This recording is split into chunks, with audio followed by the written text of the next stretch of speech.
When you have a win like that, sometimes you just have to say, through it all, eliminate the emotion, the frustration, the fatigue. But most of all, don't settle. Don't let yourself settle.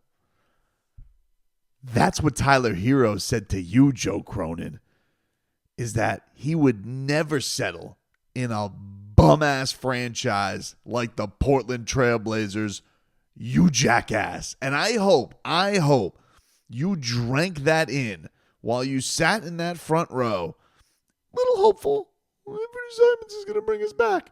But I hoped as you watched Tyler Herro and Nikola Jović light that building on fire, and you sat there and DeAndre Ayton was out, Rob Williams was out. Everything that you got in this damn package for Damian Lillard, Jaime Jaquez closing it on you. I really and truly hope you felt to yourself that all emotion was eliminated. I hope that you sat there not frustrated. And I hope your ass is wide awake, because the only thing that has been settled is the score. And that is because your bum ass once again had to watch the Miami Heat kick your ass. Miami Heat win tonight 119-98 against the Portland Trail Blazers. 3 straight wins now for your Miami Heat as they get themselves back over 3 games over 500 at 20-17 on the season. Third time the Miami Heat have been 3 games over 500. Now 3-2 under the suspension of Jimmy Butler. Probably should be 4-1. That Kings game is still a nightmare, but they have been riding high after that Kings double OT crushing loss. And today, I mean, what can you say, man? Tyler friggin' Herro. That is one of the stories of this game here today for sure. The kid had his 3-point shot going tonight. Boy wonder was unbelievable from downtown. Finishes just with a cool 32 points on the Blazers' ass. And, just had it all working for him. Actually kind of got off. The funny thing about it, Tyler got off to a bit of a slow start in this game. Started 1 for 6. I think his only make was a dunk to start the game early on from Bam. But couldn't find his shot, and then just had like this double clutch, nice fake right to the rim. It was over from there, dude. It was like, Nico blocked Scoot Henderson. Tyler Herro hit a 3. There was this crazy possession in the first quarter where Tyler Herro end of the shot clock, hits it, gets his own misses, gets his own miss, and then is able to get it to Jović, and Jović gets the putback. I mean, those two tonight, telling you, man, Jović is definitely feeling like he's having his moment right now. I mean, a lot of the young guys are, and we'll definitely get to these comments by Haywood Highsmith after the game because they were noticeable. And also going to throw some flowers at the locksmith because he was tremendous. But Nikola Jović is having a moment, dude. Jović, dude. I mean, what can you say? He was absolutely tremendous tonight and, just hitting just big threes for this Heat club. Nico tonight, 21 points, 8 of 12, 4 of 7, 8 rebounds, 5 assists, a steal, a block. I want to remind you, Joe Cronin, DeAndre Ayton didn't play tonight. Oh, you got Robert Williams. Not healthy, I assume. Whew. Well, good for you, dude. I'm glad you didn't settle. That is something. The only to be fair in this game, though, the Portland Trailblazers did put a scare because in the second quarter of this game, felt like Miami put this game in control. Duncan Robinson and Bam Adebayo had their moments together and probably had their offensive shine together. That got going. Nico did nearly take Bam Adebayo out. Mind you, he did play this game with a busted back as Nico threw a lob up and Bam jumps up. And I guess it's like, this is not going down. And so lands like right on his tailbone. And it looked painful as all hell. That being said, he did get up. He did walk it off. He did get through it. And was able to go through this game. So hopefully off the flight that he's still doing all right, because that was a pretty gnarly spill that he took. Haywood Highsmith had his three-point shot going in this game like crazy, but the other thing is they needed him on Anthony Simons. Anthony Simons really put a scare into the Miami Heat in the third quarter of this game. Comes out, Miami could not score a basket. It was comically bad. And Simons just went complete nuclear on their ass, just throwing it in the ocean. That's what this kid was doing nonstop. The only bucket Miami had up to a point, the Blazers, mind you, the Heat were up, I think 18 at the half. The Blazers go on a 16-2 run. The only basket Miami scored in that 16-2 run was Donovan Clingan putting in a Tyler Herro miss himself. And I think they credited it to Bam. But that was bananas. Finally, Jaime Jaquez gets the Heat on the board. It took him, I think, like 5 minutes to score. Simons comes right back, hits a three. Bam answered with a three. And then Bam finds Tyler Herro. The Heat start, trying to get it going, and then Simons and Herro get into a duel themselves. Simons hits another three. Tyler Herro answers him back. Simons gets another one. Then Nico hits a three. And you're just like, holy crap. They were going to outscore the Jazz game basically by the end of the fourth quarter, by the end of the third quarter. And one of the things that was frustrating with this one for Miami is, they just kept giving, and this has, been a theme of theirs. They just keep giving these teams second chance opportunities. That being said, Tyler Herro just hit there was a big time after Chris Murray got a putback. Tyler Herro, just a sick ass step back three, cold, to put the Heat back up 10. And you're just like, whew, all right, feeling pretty good. Heat with about 1:41 left. Spo calls timeout after Chris Murray gets a willy-nilly wide open dunk. Duncan Robinson ends up getting into the bonus. He shoots his free throws. Nico then hits a big-time three, and then Kel'el Ware blocks it right off Shaedon Sharpe. Tall time! I love watching these two together. Watching these two in action is so much fun. And then you have Jović comes out of the fourth quarter, whoosh, throws up the monster alley-oop to Kel'el Ware to get the Heat rolling again. They go up 13 at the time. And then the Miami Heat really, you could probably say this was the play that put it out of reach for good, was Haywood Highsmith gets his 5th steal of the game and just goes for a slam. Haywood Highsmith, really is such an unsung hero at all times. What he was able to do tonight defensively, what a menace we all know that he can be, but he really has been just a weapon from three-point range. He has, just as steady as they come, doesn't try and play outside of his role, over 40% from three this year. And so many times it just feels like he's got a 4 for 6 in him. Today he's got even just a 3 for 4 in him. Just always seems like he's got a steady contribution. Every once in a while, he'll get driving to the basket with a spin move, a floater, a runner, because people are napping on him.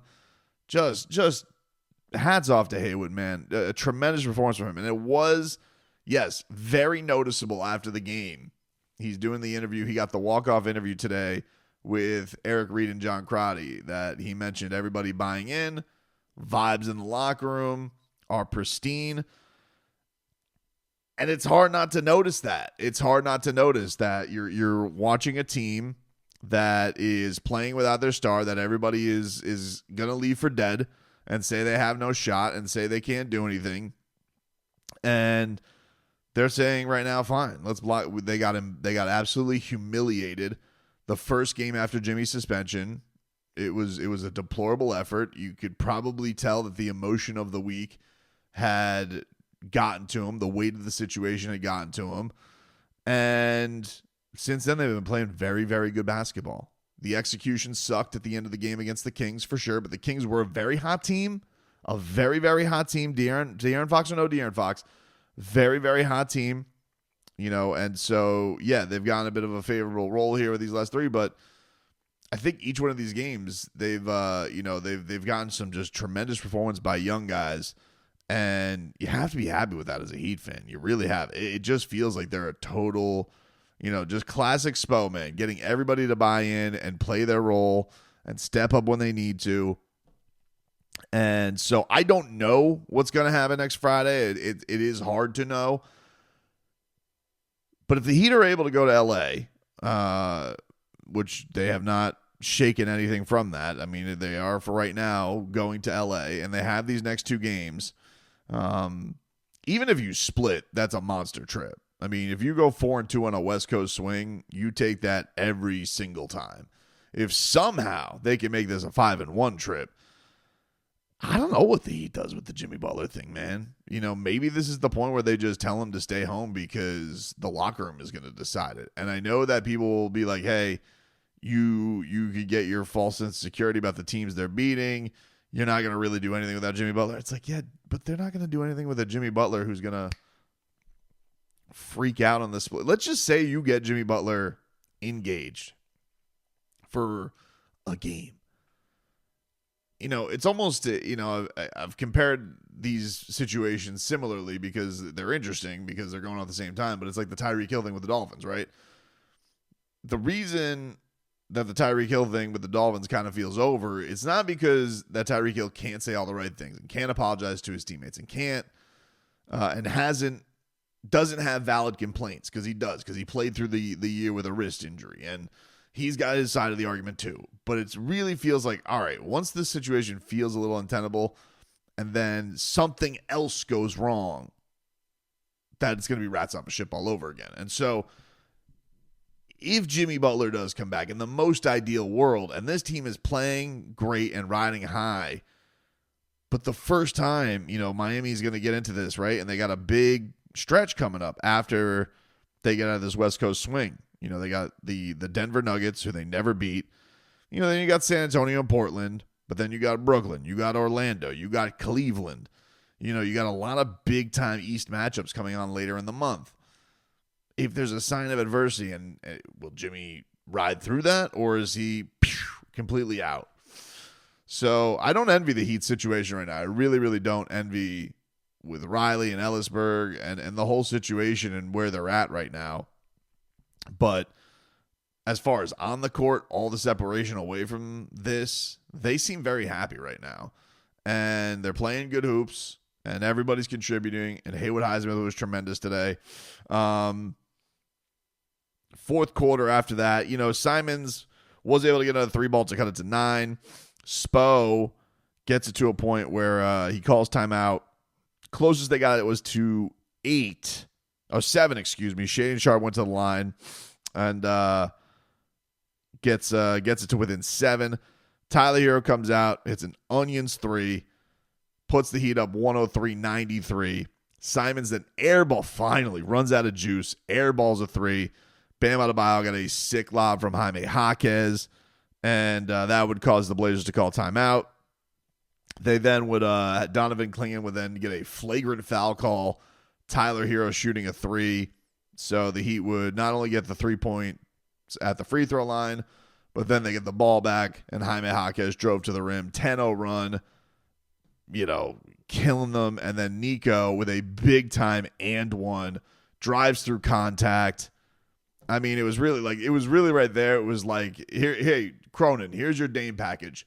Tyler, Jaime, Nico, right in your face, dude. Close this puppy out.